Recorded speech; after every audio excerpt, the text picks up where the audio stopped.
tal, Carlos? ¿Cómo te trata el confinamiento? Pues hasta ahorita, gracias a Dios, muy bien. Estamos llenos de trabajo, gracias a Dios, y con tantas iniciativas que hemos intentado arrancar, Sí. pues sí que hemos estado ocupados, Hernán. En Monterrey, ¿verdad? Estás en Monterrey en este momento. Estoy en Monterrey, ahorita me pescas aquí en mi oficina personal. Mm. Ah, pues un gusto conversar contigo. A mí, Carlos, me han llamado positivamente la atención estos diálogos que han organizado ustedes por la convocatoria amplia a, a varios sectores empresariales, pero además porque han sido abiertos. Los medios hemos podido atestiguar las discusiones de los propios empresarios. Creo que esto es algo que no pasaba antes y que me parece muy valioso. Ahora, acaban de terminar la conferencia para la recuperación económica, que fueron 11 mesas que tuvieron lugar esta semana. Seguramente se hablaron de muchísimos temas y entiendo que se hizo un esfuerzo porque fuesen mesas plurales. Pero, ¿cuáles crees tú que fueron las tres conclusiones más importantes de toda esta semana si las pudieras sintetizar? Mira, nosotros como grupo empresarial estamos conscientes, Hernán, de que nosotros somos una parte nada más de la sociedad y que al final las soluciones a lo que nos suceda como comunidad deberían de venir de una sociedad que es plural, es amplia por definición.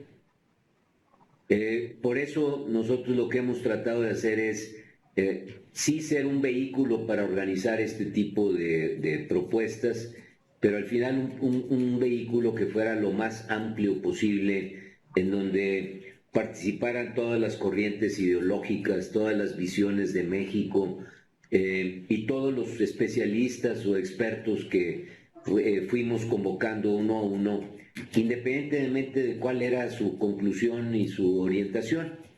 Eh, a nosotros nos parece que es como se debe de conformar una sociedad. Yo creo que hay varias cosas como conclusiones de este gran proceso. La primera tiene que ver con esto. Es increíble que una necesidad como esta no la hayamos satisfecho antes.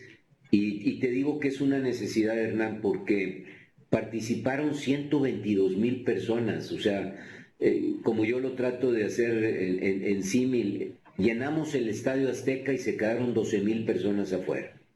122,000 personas que no reflejan más que eso, la necesidad de una sociedad mexicana de tener un vehículo en donde hacer oír su voz y su propuesta.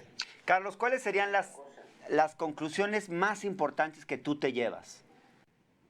Mira, tenemos muchas, Hernán. Yo te diría que las voy a dar un poco a nivel muy macro todavía, porque estamos trabajando en la edición de esas conclusiones y es lógico que las tenemos.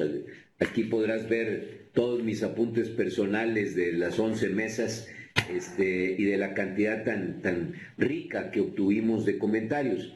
Pero yo te daría tres.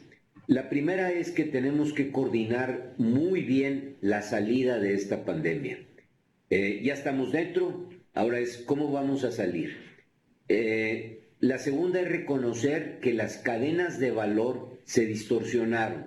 Y te voy a poner ejemplos muy fáciles. El restaurante al que tú asistías, pues ese restaurante tenía unos clientes definidos, tenía una serie de proveedores, tenía una forma de financiamiento, tenía un grupo de empleados. Todo esto, a partir del día que empiece a operar de nuevo, que abra sus puertas de nuevo, está distorsionado.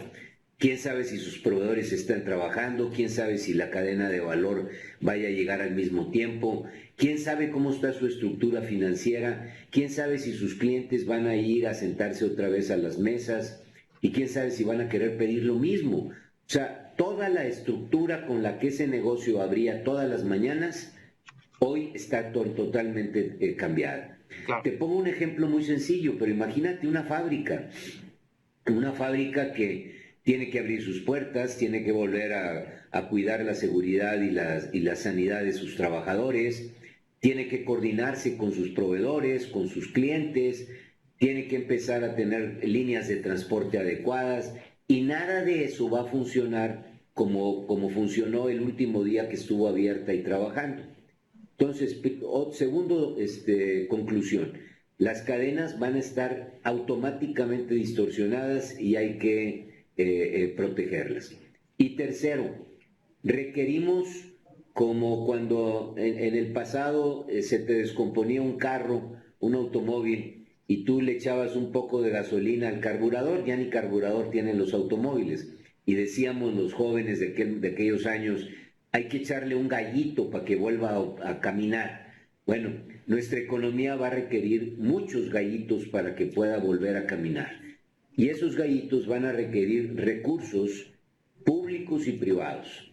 Entonces, hay un reconocimiento de todos, fíjate, de todos, inclusive de las personas que piensan del lado derecho, del lado izquierdo, del centro, del espectro político del país, de que se requieren recursos públicos para arrancar de nuevo estas actividades. Yo soy un convencido de eso también y esperemos que el soporte tan amplio que tiene nuestra convocatoria le dé la credibilidad que se requiere para las acciones que tenemos que tomar en el futuro. Más adelante hablamos sobre la difícil relación que ha habido entre la cúpula empresarial y el gobierno desde que inició la pandemia. Sin embargo, Carlos, ustedes están ya planteando muchas acciones donde son los propios empresarios que se están organizando, incluso para adoptar a MIPYMES, para promover créditos, etcétera. Pareciera que dejaron de confiar en el gobierno, que no están esperando mucho del gobierno. ¿Es así? ¿Ya no confían en este gobierno?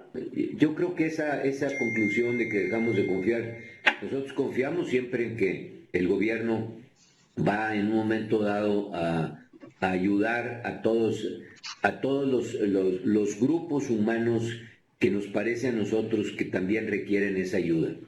Estamos 100% de acuerdo con el gobierno, Hernán, y esta es una insistencia que en lo personal yo he tenido, en que primero hay que ayudar a los más desfavorecidos, en que hay que proteger a los más pobres, que necesitamos cuidar de esa gente que no ha tenido la oportunidad de desarrollarse como tú o como yo. No podemos estar más de acuerdo con eso y no podemos estar más de acuerdo que está dentro de las prioridades del Estado construirlo y hacerlo. Claro. Pero una vez hecho esto, nos parece que hay grupos en la sociedad que no vivían de un apoyo social o no viven de un apoyo social y que requieren de ese empujón para volver a empezar a trabajar. Me refiero y otra vez te pongo ejemplos muy básicos. Ese trabajador de la construcción que a lo mejor era plomero y tenía un oficio para poder hacer trabajo de plomería, se quedó sin chambear todo el mes de abril. Requiere arrancar de nuevo. Y quizás la empresita que él tenía, porque a lo mejor tenía un pequeño camioncito y ahí tenía 3 o 4 ayudantes, iban a las construcciones y ellos hacían su trabajo, pues requiere otra vez el poder moverse y movilizarse. Están los créditos que está ofreciendo el gobierno a partir de este mes de mayo, que van a ser administrados por la Secretaría del Bienestar y entiendo por la Secretaría de Economía. Nos parece que esto debe de ampliarse, debe de ser cada vez más profundo, más amplio, pues para que sí toque a todas las personas que lo requieran y de alguna manera todo mundo pueda volver a sus actividades. Nosotros hemos tratado de insistir y insistirle a los empresarios que no debemos de dejar a nadie atrás y que todo el mundo debe de volver a recuperar su capacidad de ofrecer pues, sus servicios o los bienes que produce y que puede y debe reintegrarse inmediatamente a la actividad. Claro, Carlos. Esta es una crisis muy extraña, Hernán. Sí. Porque es la primera vez en la historia, fíjate, la primera vez en la historia de que la crisis económica fue autoinfringida. nos la provocamos. ¿Por qué? Porque teníamos una crisis más importante que la económica, que era la crisis de salud, o hemos tenido una crisis más importante que la económica, que es la de salud. Y para solucionar el problema de salud, nos provocamos solos un problema económico. Sí. Desde el momento en que todo el mundo se mandó a su casa, pues durante todo este tiempo no hemos producido bienes, no hemos intercambiado productos, no hemos tenido pago adecuado de impuestos, no ha habido IVA porque no hay transferencias. Entonces se ha reducido todo. En el caso particular de México, se redujeron las remesas, se redujo el turismo, el petróleo se cayó a los niveles que ya hemos visto en los últimos días. Bueno. Sí, es una situación inédita a nivel mundial. Pues. Sí, total, absolutamente inédita. Me tengo que ir a un corte, pero esta interesante conversación con Carlos Salazar, presidente del Consejo Coordinador Empresarial, todavía no termina. Hay más. Vamos a un corte y ya volvemos. Es por todos. Es por ti. Es por todos. Se avecina la fase más crítica de la pandemia aquí en nuestro país. Lávate las manos durante 20 segundos. De arriba, de abajo, por todos lados. Así como nos han enseñado, así hasta le puedes bailar, pero hazlo. Es por ti. Es por todos. Si no tienes para qué salir, Quédate ahí, no salgas. lee, escribe, ve la octava, trabaja a distancia, pero por favor, no salgas. Es por ti. Es por todos. No estés saludando de beso, de abrazo. Besos y abrazos cancelados solo por unos días. Mantén la sana distancia. Es por su bien. Es por ti, es por todos. Si son como yo, de estos de que traen el celular todo el día pegadote en la mano. Contiene muchísimas bacterias y puede convertirse en una fuente de contaminación. Hay que descontaminarlos. Límpialo, sanitízalo lo más posible y no lo compartas. Es por ti. Es por todos. La octava. Es por ti. Es por todos.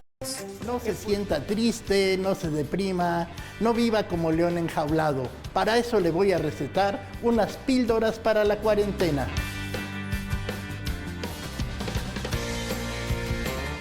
Y Aurora del Villar nos va a dar unos tips para sobrevivir al encierro. Estos consejos funcionan tanto si vives en familia como si vives tú solo o sola. Muy importante que tengas una rutina, porque si volvemos a esta cuarentena un domingo eterno, enemigos emocionales como la depresión y la ansiedad, mira, encuentran ahí un terreno súper fértil para llegar y adueñarse de la situación. Hazte propósitos como hoy termino de leer tal libro, acomodo tal cajón. En tiempos de incertidumbre es muy importante que una parte de nosotros tenga certezas y sepa que a las 5 de la tarde vas a, no sé, a ver un programa o a sentarte a meditar un rato. Y ya que hablo de meditar, esto es muy importante. Aún si no tienes la práctica, hay un montón de aplicaciones y de videos que puedes conseguir en internet donde puedes iniciarte en la práctica de la meditación. No tenemos ahora un lugar seguro, entre comillas, donde ir, porque el coronavirus está por todas partes. Y cuando no hay a dónde ir, es muy importante entonces que vayamos hacia nosotros mismos. Toma estos días también para tomar momentos de introspección, de meditación, de reflexión y de hacerte preguntas importantes y pensar en asuntos que tal vez han estado ahí dándote la vuelta, pero a los que no les habías dado, mucha atención.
Gracias por seguir en La Octava. Continuamos con la entrevista que hice esta mañana a Carlos Salazar Lomelín por videollamada. Desde el inicio de su gestión como presidente del CCE, Carlos Salazar tuvo una relación fluida con el presidente López Obrador, una relación cercana.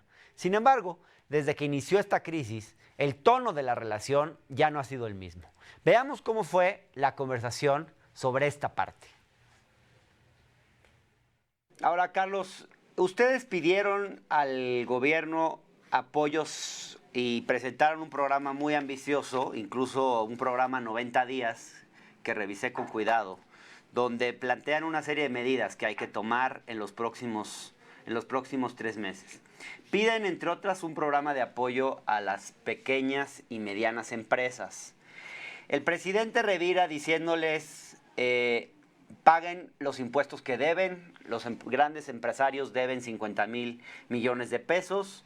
Te manda una carta donde te plantea que te pide tu apoyo, que funjas como interlocutor. Y tú respondes a esa carta que todos sabemos que muchas veces el presidente habla en sentido figurado pero tú le respondes casi es una carta fuerte porque le dices le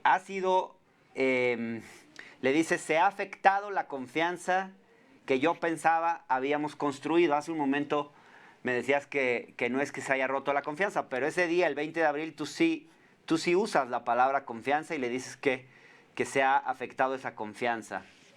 Y me llama esto la atención porque tú has sido un interlocutor importante con el gobierno. Ha habido una relación de colaboración muy importante. A finales del año pasado celebraste el plan de infraestructura, el acuerdo de inversión en infraestructura del sector privado que se negoció con el gobierno. Has estado varias veces en Palacio Nacional y pareciera ser que esa relación se ha visto afectada. Yo quisiera preguntarte si ha sido muy fuerte la presión de las cúpulas empresariales para que tú te distancies del presidente. No, Hernán, bueno, yo no he provocado en absolutamente nada que no haya sido de acuerdo a mis pensamientos y de acuerdo a mis principios. Yo sigo insistiendo, y esta es la mejor muestra que puedo dar con hechos, de que el mandato que yo tengo y lo que estoy tratando de hacer, insisto, congruente a mi forma de pensar, es ofrecer soluciones donde hay problemas. Tratar de establecer puentes donde hay orillas y de alguna manera intentar que todo esto sea en beneficio de nuestro país. Y para poder hacer eso, pues siempre tendremos en un país como el nuestro que cruzar por el que tiene el mandato democrático, que en este caso es un presidente que tiene un mandato clarísimo. Nosotros estamos y seguiremos tratando de establecer ese puente. Creemos que hemos gozado sin duda de una gran confianza por parte del presidente. Esperemos tenerla. Nosotros no hemos querido que esto se rompa de ninguna manera. Si tú lees la carta completa y no solamente el párrafo que acabas de mencionar, en la carta se dice que al final tenemos muchas cosas que nos unen y muchos objetivos que al final compartimos, y que al final estos objetivos que nos unen es lo que nos ha hecho trabajar juntos, y al trabajar juntos, bueno, pues yo creo haberme ganado la confianza del presidente. Entiendo, Carlos, pero perdón que te detenga ahí, pero es claro que el tono que has adoptado no es el mismo de unos meses atrás. Has criticado a un gobierno que no escucha, has dicho específicamente, te escuché decir el otro día, hablar de los proyectos del presidente de una forma quizás hasta derogatoria, como si no fuesen proyectos de toda la nación, sino caprichos del presidente. Me sonó así, por lo menos O sea, sí hay un tono distinto en tu discurso, no es el discurso de hace unos meses. ¿Qué pasó, Carlos, ahí? No, bueno, yo creo que sí es el mismo discurso. Es lógico que tenemos visiones a veces distintas en una sociedad. Tú puedes tener un amigo y Y los verdaderos amigos no son los que están siempre de acuerdo contigo. En tus relaciones personales y humanas siempre podrás tener visiones y diferencias hasta para escoger a dónde quieres ir a pasear el fin de semana. Claro. Yo creo que eso ha pasado aquí. O sea, tenemos al final posiciones distintas. A mí me parece que la ayuda que se ha pedido no es una ayuda a las empresas. Y yo lo he tratado de explicar 100 veces, la empresa solamente es un vehículo para proteger el salario, para proteger el empleo y para proteger al final a las familias mexicanas que lo requieren. El presidente ha interpretado que lo que se quiere hacer es ayudar a las empresas, inclusive él ha usado en repetidas y reiteradas ocasiones que no quiere salvar a empresas, que no quiere a otros FOBAPROAS, cuando nadie le ha pedido dinero para salvar empresas ni para crear FOBAPROAS, sino que esto pueda sostener a los trabajadores y por ende a las familias de los mismos. A pesar de la distancia que hoy existe entre Carlos Salazar y el presidente de la República, su postura no es la misma que han adoptado otros dirigentes empresariales en el país, como es el caso de Gustavo de Hoyos, el presidente de la Coparmex, y otros que han asumido posturas aún más extremas. Pero vamos a verlo. Ahora, por ejemplo, Carlos, Gustavo de Hoyos de Coparmex ha hablado de una suspensión temporal del pago de impuestos sobre la renta. Y ha habido agrupaciones, por ejemplo, los empresarios de Tamaulipas. Hay una parte del sector empresarial, bueno, de hecho fueron 20,000 pequeños y medianas empresas en Tamaulipas que han hablado hace pocos días de suspender el pago de impuestos hacia los 3 órdenes de gobierno. Esta postura de suspender el pago de impuestos, ¿tú la compartes como dirigente empresarial? Claro que no, Hernán. Nosotros toda la vida hemos dicho que las personas tenemos responsabilidades y tenemos obligaciones, por ende de esas responsabilidades. Y la primaria, y la establece la Constitución, es que todos debemos ayudar y contribuir al erario público. Nosotros estamos obligados y estamos convencidos, aparte, de que un buen empresario es aquel que cumple con todas sus obligaciones. Estamos viviendo una situación totalmente inédita, lo decíamos hace rato, y yo creo que hay compañías que no solamente no pueden sostener el empleo, no pueden sostener en absoluto ni siquiera el pago de sus impuestos. Y entonces se ha malinterpretado eso, porque se dice, los empresarios no quieren pagar impuestos. No, nosotros decimos que hay que pagarlos, pero habrá casos, Hernán, en donde la empresa no puede pagar nada. ¿Por qué? Porque no tuvo ingresos. Tan fácil como eso, no tiene de dónde obtener esos ingresos. Y no tiene tampoco pilas de ahorros en donde digas tú, bueno, pues que saque de sus ahorros. Claro. No, pues ¿cuáles ahorros? Y lo que no tiene dinero ni siquiera para reinvertir. Entonces, creo que eso es lo que al final se ha malinterpretado. Nosotros no hemos promovido jamás el pago, la falta de pago de impuestos. Claro, Carlos. Tampoco hemos promovido ninguna situación de orden político, y eso también lo quiero dejar muy claro, porque a veces se han puesto palabras en mi boca e inclusive he sido criticado, creo yo que injustamente, porque jamás hemos nosotros convocado a ninguna situación política. ¿Qué quieres decir con eso? ¿Ha sacado eso? Mándeme. ¿Qué quiere decir con no hemos convocado a ninguna situación de orden político? No, porque se nos ha dicho que los empresarios o el CCE hemos tratado de organizar gente para tratar de que el presidente dimita. Entonces, me parece que son barbaridades esas. No, yo las calificaría así, de barbaridades. Lo que quizás llama la atención es que hay cada vez se ve más, Carlos, no sé cómo lo veas, pero un esfuerzo más hacia aglutinar a la oposición. Hay empresarios que cada vez están actuando más como opositores. Por ejemplo, la mesa que organizó la Coparmex en el marco de esta conferencia tenía puros opositores al gobierno. Digo, es cierto, había pluralidad en la conferencia en general, pero por ejemplo, en esta mesa de la Coparmex estaba Alfaro, Corral, Claudio X González, Dante Delgado, Margarita Zavala, Juan Pardinas, Juan Carlos Romero Hicks, Vanessa Rubio, Enrique de la Madrid, todos opositores al gobierno. Y luego, en esos mismos días, la Coparmex anuncia que Javier Lozano va a ser su vocero. A mí eso yo lo leo como una iniciativa más de tipo partidista que de empresarial. Hernán, no me pidas a mí enjuiciar ni juzgar a las diferentes organizaciones. Yo creo que esa pregunta habrá que hacérsela directamente a Coparmex. Claro. Lo que te demuestra que hubo una diversidad es que hubo eso en unas mesas, pero en otras mesas había gente de todos los sabores y colores y orientaciones. Y, sí. Aunque más opositores al gobierno, si uno ve el número total, había pluralidad, pero el sesgo era más antigobierno que pro 4T. Bueno, aquí lo importante es qué se concluyó de cada una de esas mesas y si realmente el diálogo fue totalmente decir todo está mal en el país. Claro que yo no tengo esa impresión y me preocupa mucho que se tomen conclusiones de situaciones que son solamente pedazos de ese enorme mosaico de diversidad. Tú podrías... En un mosaico, desde luego. Hay unos cuadritos que son de color rojo y tú dices, todo el mosaico es rojo. No, pues claro que no.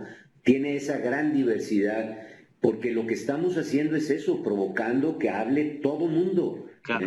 El que piensa como que tú describes en esta mesa, pero el que piensa también del otro extremo y del otro lado. Esa fue la riqueza de este trabajo. Y no quisiera yo por ningún motivo, diría yo, orientar inadecuadamente al público que nos va a escuchar de que esto no es el objetivo clarísimo. Nosotros no somos una plataforma política, no nos interesa, no lo queremos ser y por más que lo reitero, bueno, pues siempre encuentran algún pedacito para decir, no, sí lo hacen. Bueno, es que no es un pedacito, Carlos, te acabo de leer una mesa entera que se conformó de... Sí, más que eran 11 mesas. Sí. Eran 11 mesas. Está bien. Al final, si tú me dijeras, es que el 50% de las mesas tenían una orientación de esa, no lo sé. Y yo te diría, eso hay que irse preguntar a Coparmex y que al final ellos expliquen, porque la manera en que organizamos esto fue que cada organización tuviera su propia orientación. Desde la cúpula del CCE nosotros no escogimos a los participantes. Claro. Si no, pues esto mejor hubiera hecho una sola mesa y entonces yo hago todo el asunto y se acabó la diversidad. Pero probablemente las organizaciones que asistieron tengan más cercanía con Claudio X, Juan Pardinas y Margarita Zavala, quizás que con Rocío Nale, John Ackerman e Irmeréndira Sandoval, por ejemplo, porque esas figuras no estaban. Sí, Hernán, reiteras el mismo comentario. Había otras mesas donde estaban gentes como Gibran Ramírez desde luego, y algunos profesores, donde, bueno, tenemos otras visiones de las cosas. A mí me parece que ¿qué no rescatarías? Podemos nosotros descalificar esto. No, porque, no es una descalificación, es simplemente notar que hay ciertos sectores empresariales que sí están en una ruta más de oposición política, no todos, pero sí algunos. Otra vez, pero eso es un enfoque, en mi opinión, equivocado. En una sociedad diversa también hay sectores en la sociedad que están en el otro extremo completamente.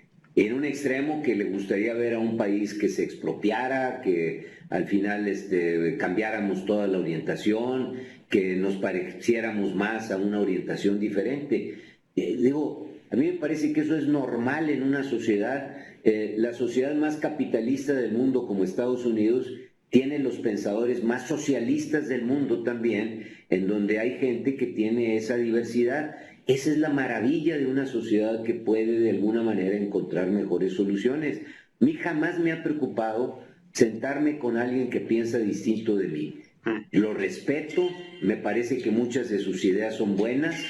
Una de las más importantes, Hernán, yo no puedo estar más de acuerdo en que las políticas públicas tienen que orientarse a una mejora de la sociedad en su conjunto y sobre todo, insisto yo en eso, a los más desfavorecidos.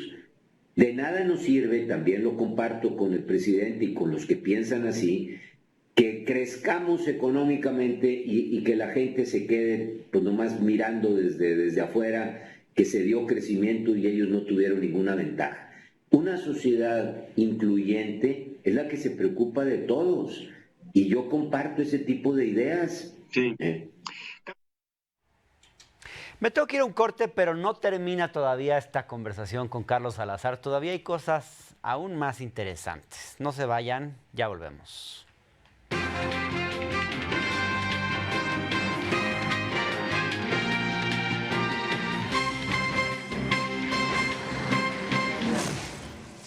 Ya son vacaciones, todos a empacar. Espera, no estamos de vacaciones. Todos. Se avecina la fase más crítica de la pandemia aquí en nuestro país. Lávate las manos durante 20 segundos de arriba, de abajo, por todos lados. Así como nos han enseñado, así hasta le puedes bailar, pero hazlo. Es por ti. Es por todos. Si no tienes para qué salir, Quédate ahí, no salgas. Lee, escribe. ve la octava, trabaja a distancia, pero por favor, no salgas. Es por ti. Es por todos. No estés saludando de beso, de abrazo. Besos y abrazos cancelados solo por unos días. Mantén la sana distancia. Es por su bien. Es por ti, es por todos. Si son como yo, de estos de que traen el celular todo el día pegadote en la mano. Contiene muchísimas bacterias y puede convertirse en una fuente de contaminación. Hay que descontaminarlos.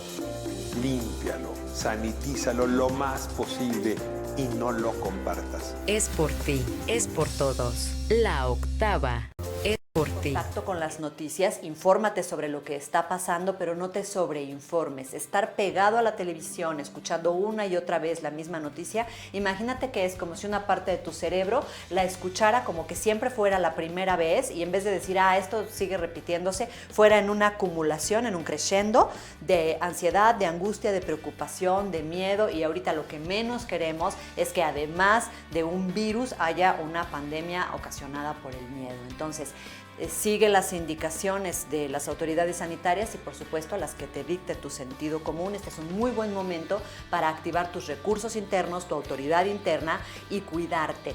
Espero que todos tengamos una convivencia sana, que todos colaboremos en los trabajos del hogar, que no los recarguemos todos en una persona, que esa persona normalmente es mamá. Y estos pueden ser días, si no muy divertidos, pues días de mucho aprendizaje, de mucho crecimiento, donde las relaciones se pueden hacer todavía más estrechas, porque acuérdate, estamos aislados, pero no estamos separados. Mantente en contacto gracias a la tecnología con las personas que aman y que no van a estar contigo durante esta cuarentena. Pasemos esta cuarentena de la mejor manera posible.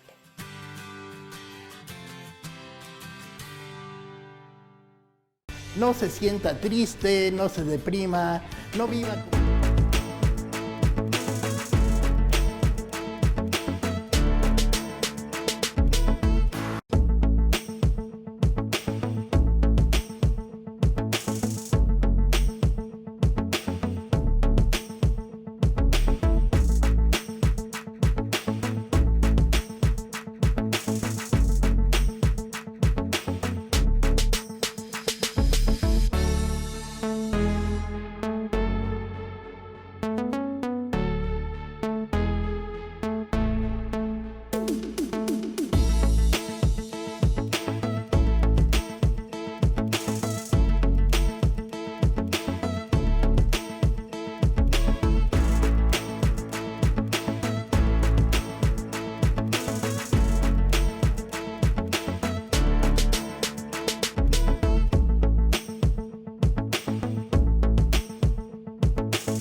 Ya estamos de vuelta, seguimos con esta interesante conversación que tuve esta mañana con el presidente del Consejo Coordinador Empresarial. En la siguiente parte de esta entrevista le cuestiono sobre la postura que algunos representantes del sector empresarial han adoptado frente al subsecretario Hugo López-Gatell. Vamos a verlo. Carlos, hace algunas semanas entrevisté a un dirigente empresarial que decía que él le preocupa que hay algunas figuras radicales mal aconsejando al presidente López Obrador. ¿Tú compartes esa idea? ¿Crees que hay algunas figuras radicales en el entorno presidencial que pueden estar afectando? Yo creo que cualquier persona que tiene el poder de las decisiones, por obligación, debe de tener a su alrededor personas con enfoques totalmente distintos. Yo creo que y me pongo en el ejemplo, y si tú o yo fuéramos los encargados de decidir el futuro de una pequeña comunidad, lo haríamos mejor si tenemos a nuestro alrededor quién piensa azul y quién piensa gris y quién piensa blanco y quién piensa negro. Porque yo creo que en esa riqueza un buen líder toma las mejores decisiones. Entonces está bien que el presidente tenga algunos asesores radicales, pues. Me parece que si a mí me hubiera tocado tener una responsabilidad de ese tamaño, te aseguro que yo lo haría. Y tendría también del otro lado, tendría los que acabas tú de describir en esa mesa, porque en esa diversidad, cuando oyes a todos, es cuando tú puedes tomar las mejores decisiones. Desde luego, Carlos, quien decía esto fue Bosco de la Vega, y yo se lo pregunté en una entrevista, y le pregunté a quiénes te estás refiriendo, a qué tipo de figuras te estás refiriendo. Y fíjate que me llamó mucho la atención porque su respuesta fue, por ejemplo, a López-Gatell. Él lo considera como una de las figuras radicales que están mal asesorando al presidente. Yo quisiera saber qué postura tienes tú frente al trabajo de López-Gatell y si lo enlistarías dentro de los radicales que están mal asesorando al presidente. Fíjate, Hernán, yo siempre he sido enemigo de calificar a mi prójimo. Yo no te pido que califiques a Bosco, Carlos, solamente si compartes esta idea. No, ni a Bosco, ni a López-Gatell, ni a nadie. Y déjame decirte por qué, Hernán. Porque normalmente esas calificaciones son equivocadas, Hernán. Tú no puedes juzgar a una persona que somos tan llenos de visiones y de posibilidades y también de prejuicios por una o determinada acción. A mí me parece que yo leo el currículum de López-Gatell y me parece que es una persona enormemente bien preparada, capacitada, ha estudiado en las mejores universidades del mundo, es un hombre que tiene conocimiento, sin duda. Yo no podría juzgar, y menos en un rol tan complejo como el que le toca vivir. No tengo los elementos. Ese juicio de que malinforma y dice, pues no tengo yo elementos para decirlo. No me gusta a mí jamás hacer eso porque me parece que cometería yo una falta a mi congruencia personal de cómo veo yo las cosas y los valores que en lo personal promuevo. Lo que sí me parece es que las personas debemos tomar las decisiones que nos corresponde tomar de una forma responsable y bueno, habrá elementos que enjuicien si esto fue responsable o no. Lo difícil de las cosas en la vida, Hernán, es que normalmente las consecuencias de una decisión no se ven en el corto plazo. Y mientras más importante eres, las consecuencias de tus decisiones más impacto pueden tener en las personas. ¿Cuándo podremos juzgar nosotros el trabajo de un López-Gatell? Lamentablemente, cuando esto haya pasado y hayamos visto las consecuencias de cómo se apagó el incendio, a lo mejor vamos a decir, mira, para apagar el incendio tumbaste la casa y no le echaste nada más agua. Ahora, Carlos, ¿qué es mejor, encontrarte la casa mojada o ya no hay casa? Claro. Pero ese es el tipo de consecuencias que hay que ver. Claro, pero Carlos, ¿ustedes no llamarían, por ejemplo, a no hacerle caso a López-Gatell, como hizo un conductor de televisión? No, claro. Bueno, pero ¿con qué elemento vamos a poder hacer eso, Hernán? No podemos nosotros tomar un juicio de esa naturaleza. Esos comentarios que se han escuchado en público, pues son tan malos como totalmente equivocados. ¿Cómo no le vas a hacer caso si tú es el elemento que tienes ahí para hacerlo? ¿Por qué crees que la empresa hizo esto? ¿Por qué crees que esta empresa en la que tú y yo estamos pensando lanzó este ataque al gobierno? Me pides un juicio que no tengo elementos para juzgar. ¿Por qué lo hizo? Abre la alternativa que quieras, todas son válidas. ¿Qué te dicen estas empresas que no han cerrado actividades a pesar de no desempeñar funciones esenciales y que siguen llamando a la gente a trabajar? ¿El Consejo está preocupado por esto que está sucediendo? Nosotros creemos que debemos aprender de los errores que tenemos. Si hubo un momento dado, fíjate, ¿cómo decidimos ir cerrando las operaciones a finales de marzo y principios de abril? Sí. Pues yo creo que hubo muchas áreas mal manejadas, sin duda, y áreas de oportunidad.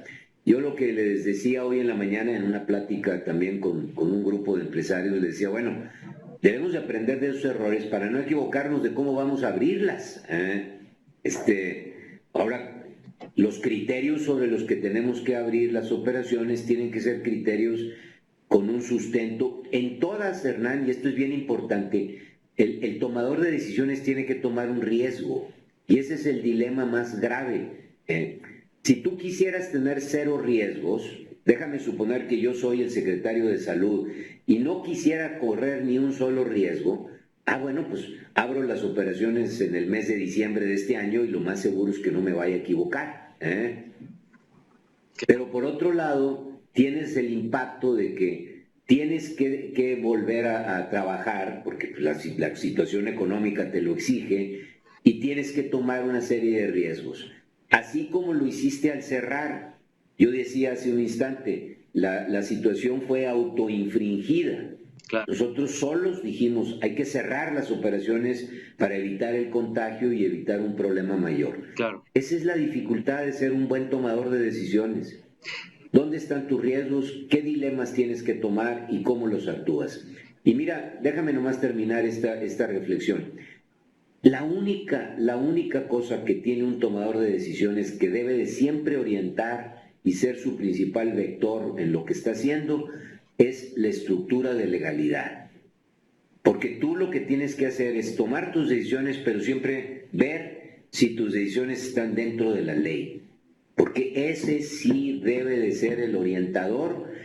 ¿Por qué? Porque las leyes al final no son más que el reflejo de muchos dilemas que se plantearon en el pasado los legisladores y que construyeron una estructura que en teoría debe de permitir que como sociedad tengamos una mejor forma de dirimir nuestras diferencias. Claro. Y bueno, en esta última parte de la entrevista le pregunto a Carlos Salazar sobre los funcionarios de este gobierno con los que ha tenido mejor relación y sobre las posturas de algunos gobernadores que hoy están llamando a romper el pacto fiscal. Les presento este último bloque y con esto nos despedimos porque se nos ha terminado el tiempo. Mañana nos vemos a las 8 de la noche con más información. Pero vean esto, por favor. Carlos, volviendo al tema de la gente que rodea al presidente, seguramente ustedes prefieren a algunos que a otros. Tienen mejor interlocución con algunos que con otros. ¿Podrías platicarme quiénes son buenos interlocutores o quiénes han sido buenos interlocutores para el Consejo Coordinador Empresarial? Otra vez, este no es un concurso de popularidad. No me hables de los malos, háblame de con quién tienes buena relación. No, yo creo que tenemos relación con todos y con todos, en mi opinión, tenemos una magnífica relación. Bien. Nosotros comunicamos con todas las personas que están alrededor del presidente. Bien, ¿vas a seguir siendo, Carlos, el gran interlocutor entre la cúpula de cúpulas del empresariado y el gobierno? ¿Piensas seguir ejerciendo esa función o están las cosas dañadas? Yo tengo clarísimo cuál es mi responsabilidad y también tengo clarísimo el tiempo de mi responsabilidad.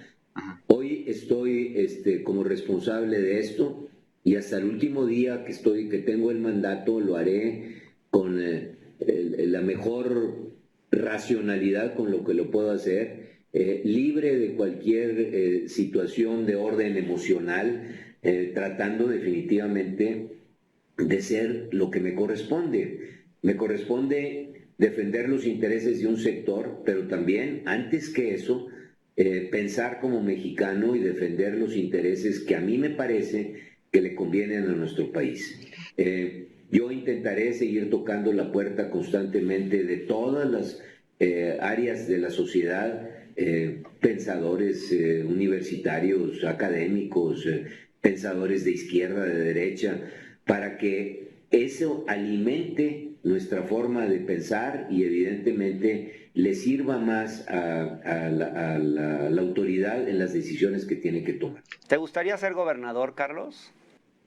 No, para nada. Yo lo que quiero es regresar a cuidar a mis nietos. A mí me gustaría que fueras gobernador. Oye, Carlos, hablando de... En Nuevo León necesitas tener 1.100.000 personas al menos que piensen igual que tú, y yo creo que yo no tendría 1 millón de personas que piensen igual que tú, así es que... Hablando de Nuevo León, que es un estado con un sentimiento regionalista fuerte, ¿cómo lees tú el llamado que han hecho algunos gobernadores, incluido en su momento el de Nuevo León, a discutir el pacto fiscal? Incluso algunos llamaron a salirse del pacto fiscal, como fue Alfaro. No, mira, esta es una discusión muy antigua, Hernán, y yo creo que también muy necesaria, pero yo creo que este no es el momento de hacerlo porque, bueno, la prioridad es otra. Tarde que temprano la sociedad mexicana tiene que plantearse una situación que no puede continuar durante toda la vida como hasta hoy ha sido. Si tú no haces cambios importantes en el pacto fiscal, estás cometiendo también una serie de faltas de justicia, porque los indicadores han cambiado muchísimo desde la última vez que se sentaron los legisladores a discutir de qué manera se iban a repartir los recursos a nivel nacional. En aquel entonces yo recuerdo que uno de los argumentos por los cuales se firmó ese pacto es que había estados y municipios que inclusive no tenían la capacidad de cobro de los impuestos, y no tenían la capacidad de fiscalización de sus impuestos. Y por lo tanto, para esos estados y municipios fue más fácil decirle, oye, tú, gobierno federal, cóbramelos y luego me los distribuyes. Y por eso hubo una serie de fórmulas en las cuales se le entregaba a los estados. También había fórmulas en las cuales se medía la pobreza y entonces decías, bueno, los estados más pobres que reciban una ayuda más que proporcional.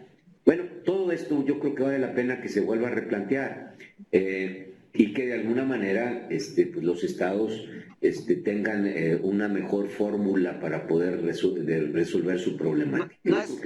No es oportunismo. ¿No es oportunismo, Carlos, en plena crisis sanitaria y económica, en plena emergencia nacional? Lo acabo de decir, Hernán. Yo no creo que sea el momento, porque esa es una discusión que no es de la agenda de hoy. Yo esto lo vengo oyendo desde hace años. Pero no lo calificas de oportunismo como tal. Pues lo califico de un momento inadecuado. Un momento inadecuado, bien. ¿Y te parece que Javier Lozano puede ser un vocero del empresariado para temas de Estado de Derecho? Obviamente no. Yo creo que necesitamos nosotros voceros que sean totalmente neutrales, que si lo que quieres es una vocería, que es déjame comunicarte, pues requiero otra vez una persona que sea totalmente neutra en cuanto a lo que quiere comunicar. Si lo que quiero es pues realmente tener una posición ya muy ideológica en lo que yo te quiero comunicar, bueno, pues yo podría invitar a cualquier persona que tenga orientaciones diferentes. Carlos, algo que hayas querido decir o que quisieras decir en esta entrevista que yo no te haya permitido decir. No, bueno, primero tú me permites decir lo que yo crea conveniente. Indudablemente, como buen periodista que eres, pues me tratas de llevar a comentarios que en un momento dado puedan ser más en el extremo. Mi obligación es ser totalmente congruente con mi manera de pensar y es lo que trato de explicar siempre. A mí me da mucho gusto, Hernán, que me permitas platicar contigo. Yo te respeto como periodista, me parece que tienes una orientación que comparto, además. Y bueno, pues yo creo que tenemos que ser muy conscientes de que independientemente de nuestras tareas diarias, con la cual nos ganamos la vida, tenemos un objetivo superior, que es que México no le vaya tan mal en esta situación. Los pronósticos de algunos analistas son muy malos. Yo paso de mesa en mesa y oigo algunos pronósticos de qué nos puede suceder, y algunos de ellos son verdaderamente muy preocupantes. Eso es lo que tenemos que evitar, que a México no nos vaya tan mal y que al final retomemos la senda del crecimiento lo más pronto posible. El dato que conocimos esta mañana, de que ya en febrero llevábamos una caída en el Producto Interno Bruto del 1.6%, 1.6%, antes de entrar a esto, bueno, no son datos nada alentadores. Para eso sirven los indicadores, es como cuando tú vas manejando, si el semáforo se pone en amarillo o en rojo, te está mandando una señal de que pares tu automóvil y que de alguna manera esperes a tener condiciones para seguirte moviendo. Bueno, estos indicadores nos están dando esa señal de que las cosas las necesitamos reorientar. Bien. Es lo que hay que hacer. Muchas gracias, Carlos. Pues yo también te respeto como dirigente empresarial y por eso espero de corazón que puedas seguir fungiendo como el interlocutor que necesita el gobierno con los empresarios y que necesitan los empresarios con el gobierno. Esperemos que así vayan siendo los destinos y los caminos, mi querido amigo.